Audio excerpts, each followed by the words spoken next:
बिस्मिल्लाहिर्रहमानिर्रहीम अस्सलाम वालेकुम। आपका दोस्त सलमान हैदर। दुआ है परवरदिगार से कि उसने आपको और आपके अहले खाना को अपनी हिफ्ज़ अमान में रखा हुआ है। इब्तिदा में ही बता दूं कि लतीफ़ जो मुलाजिम है उसका एक इंटरव्यू भी रेडी है जी, और बच्चों के इंटरव्यू से पहले उस इंटरव्यू का आना है। ये दरअसल मामला है कि हाँ, ये क्यों ये गवाही तैयार की गई, इसकी कुछ तफसीलात बतानी है। ये बेसिकली किसको हिट करने के मुतरादिफ है जी, और कौन सा वोट बैंक है जिसको हिट करना है, उसकी भी तफसील बतानी है, और दीगर कुछ और चीज़ें भी हैं। लेकिन मैं इब्तिदा में ये भी आपको बता दूँ कि हमारे दीगर व्लॉग का जो टेम्परामेंट है उससे थोड़ा ज़रा मुख्तलिफ होगा। हम इसको बहुत ठंडे दिल से इसको जानने की कोशिश करेंगे। बहरहाल वो सनसनी फैला दी गई आज की सबसे बड़ी खबर जी, जिससे मुतलिक मैंने आपको 2 दिन पहले कहा था कि इसको अदालत पेश होना था। लतीफ़ को ये अदालत पेश नहीं हुई, तब तक तैयार नहीं हुआ था वो, तो अब तैयार उसको कर लिया गया। फिर आज जिस तरीके से वो उसको लाया गया, मैंने कहा था ये PG 18+ होगा। आपको 3 दिन पहले मेरी बात याद हो, मैंने ब्लॉग में बोला था, मैं कही जो उसने बोलना है ना वो PG यानी 18+ उसके साथ साइन लगना चाहिए जिस तरीके से वो बातें करेगा। लेकिन फिर भी सोशल मीडिया से लेकर नेशनल मीडिया पर एज़ पर प्लान पहली खबर, और तमाम को बड़े सही तरीके से सेंसर करके, थोड़ा सा मगर इस तरीके से सेंसर किया गया। वो लिखारी भी बड़े मज़ेदार है कि सब कुछ पता भी चल रहा था कि वो क्या कह रहा है, तो खबरें चल गई। और लतीफ़ मुलाजिम को जो नौकर है उसको बतौर गवाह जो डाला गया था, और ज़ाहिर बात है खामर मानिका की तरफ से इस गवाह को डाला गया था, और उसको था ही कि उसने बड़ा गंद डालना है। वो गंद जो खाबर मानिका साहब नहीं डाल सकते, मगर खैर बद किरदार तो उन्होंने भी डिक्लेयर कर दिया था अपनी साहब का 28 साल की रफ़ाकत वाली बीवी, जिससे मुतल्लिक वो तलाक के बाद ये कह रहे थे कि मैंने इस पूरी कायनात में उससे अधिक पाबर्दा और पाकबाज औरत नहीं देखी, मगर मजबूरी पता नहीं कि वो लगता है कोई बड़ी तगड़ी वीडियो इनकी है। तो बहरहाल वही हुआ जो आज बयान रिकॉर्ड हुआ जी, और इद्दत में निकाह पर ये फ़ाइनल गवाह था। जो निकाह ख्वाह हैं वो भी हो चुके, खाबर मनिका साहब भी हो चुके, और इसके अलावा ओन चौधरी भी हो चुके। तो अब ये साहब थे जिन्होंने बताना था कि जो घर से भी निकाल दिया था जिन्होंने इमरान खान साहब को ना, और उन्होंने कहा मैं आ जाता था मुझे कुत्ता कह कहते थे, चले जाओ बात। अच्छा बहरहाल आगे बताता हूँ आपको जी। आज जिस तरीके से वो पेश हुआ जी, और मुकम्मल कवर किया हुआ था चेहरे ढांपे थे, जिस तरह पिंड के लोग नहीं होते रात को फसलों में पानी देने के लिए नज़र ना आ जाए, पूरे गाटे गुटे बांधे हुए थे, सब कुछ था, और कि शक्ल ही नज़र ना आए। बहरहाल उन्होंने भी कुरान पे हलफ दिया जी, और बयान की तफसीलात ज़ाहिर बात है जो उन्होंने दी वो खाबर मनिका साहब नहीं दे सकते थे, वो ओन चौधरी साहब नहीं दे सकते थे, इसलिए चौथे दर्जे का ये मुलाजिम था जिसको रखा गया। डिटेल बहुत घटिया है, मैं उसकी तफसील डेफिनेटली नहीं बताऊँगा। कई बच्चे भी हैं, कई ऐसे भी हैं जो हमें सुनते हैं और कमेंट सेक्शन में मुझे अंदाज़ा हो जाता है, तो इस फॉरम पर तो मैं बात करना मुनासिब नहीं समझूँगा। हाँ, इतना बता दूँ कि इस मुलाजिम को इतनी आज़ादी थी कि वो काबिल एतराज़ जगहों पर भी पहुंच जाता था, और काबिल एतराज़ हरकतें करते देखता भी था, और गैरत का आलम ये था खाबर मनिका साहब को वो बताता भी था। वो पहले की बात है, उसके बाद खाबर मनिका साहब कह चुके हैं अच्छा कि उनसे ज़्यादा मैंने पाकबाज और उम्दा खातून नहीं देखी, इमरान खान से हमारा रूहानी रिश्ता वो भी हमें इससे ज़्यादा कभी नहीं देखा। ये सारे बात के इंटरव्यू हैं, ये 15-16 जनवरी के इंटरव्यूज़ हैं। तो खाबर मलिका का फ़ोन भी नहीं खोलता था, और 2015 से 2017 तक किसी को कुछ भी नहीं पता था, मगर मजहबी घराने का एक दावेदार शख्स था, और पहले था जैसे बहुत ही गंदी जगह थी, इनका घर नहीं था। जो इसको जिस तरीके से इसको लतीफ़ को मुलाजिम को तैयार किया गया, और काबिल एतराज़ हरकत पे चटखरी भी नहीं लगी थी, दरवाज़ा भी नहीं, मतलब खुले आम है। पता नहीं, ये तो पता नहीं यार, मैं क्या, अब तो जानवर भी एहतियात कर लेते हैं, मगर इसका जो मोटिव था भी मैं आपको बताता हूँ, इसका मकसद बेसिकली क्या है किस बंदे को लाने का। तो ये ऐसा लगा था मुलाजिम का मालिक ज़्यादा है, तो जिस तरीके से लतीफ़ ने बताया, असल मकसद मैं आपको बताता हूँ जी।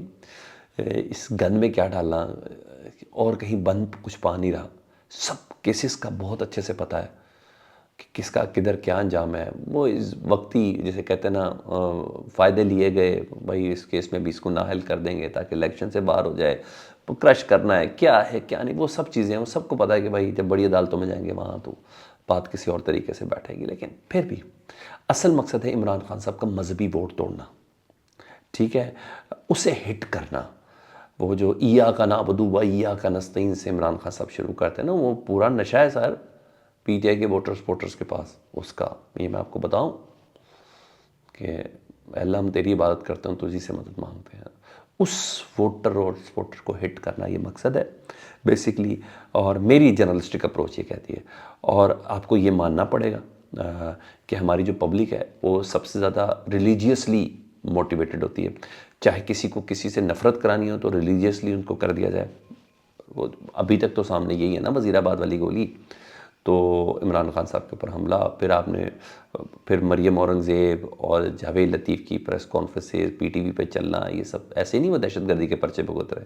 तो ये बड़ा आसान काम होता और कि रिलीजियसली पाकिस्तान में हैं ऐसे लोग जो मोटिवेटेड, चाहे मैंने कहा नफ़रत करानी हो और चाहे बेपनाह मोहब्बत करानी हो, तब भी मजहबी आप देख लें, मजहबी जमातों में आपको बहुत अच्छे से नज़र आ जाएगा।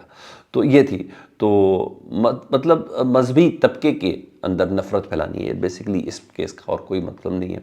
और उस वोटर को हिट किया गया जो इमरान खान से रिलीजियसली मोहब्बत करता था, और उस वोटर को भी हिट किया गया जो इमरान खान से रिलीजियसली नफ़रत करता था, ताकि आगे वोटर है ना, वैसे अब तो वोट की गेम है। तो ये बड़ी ज़बरदस्त प्लान के साथ चल रहा है। ये कोई चीज़ें अचानक नहीं हो रही हैं, सब चीज़ें पूरे पैटर्न के साथ हैं जो मुझे समझ में आ रही है। वो वोट तोड़ेंगे, बहरहाल इस केस के काबिल समात होने ना होने पे 8 दिसंबर है, मगर जो कर रहे हैं वो देख लेते हैं क्या होता है। मेरा ख्याल है इस पे भी फैसला आ ही जाना है 2-3 समातों पे ना। तो ये चीज़ है। मेरी एक सहाफ़ियाना सोच जो है ना, एक जर्नलिस्टिक मेरी अप्रोच है कि आज रात में आ जाए, शाम में आ जाए, मेन स्ट्रीम मीडिया में आ जाए, किसी यूट्यूबर के पास आ जाए, क्योंकि इसकी गुफ्तगू चल नहीं सकती ऐसे जो इसने बयान दिया ना। अलमान अलफीज़, मैं इतनी बात करता हूँ, जो ये बातें इसको जिस जिस तरीके से की गुफ्तगू के लिए इसको तैयार किया गया, तो इसका इंटरव्यू रेडी है जी। और खबर मानिका साहब के बच्चों के इंटरव्यू से पहले ये इंटरव्यू आना है, जिससे मुतल्लिक इमरान खान साहब कह भी चुके हैं कि उनके बच्चों को कहा जा रहा है कि माँ के ख़िलाफ़ बोलो। हद नहीं हो गई यार वैसे। अच्छा जी, अच्छा, मुझे क्यों ऐसा लग रहा है इसका इमरान खान साहब को फ़ायदा हो रहा, नुकसान नहीं हो रहा, मुझे पता नहीं क्यों ऐसा लग रहा है।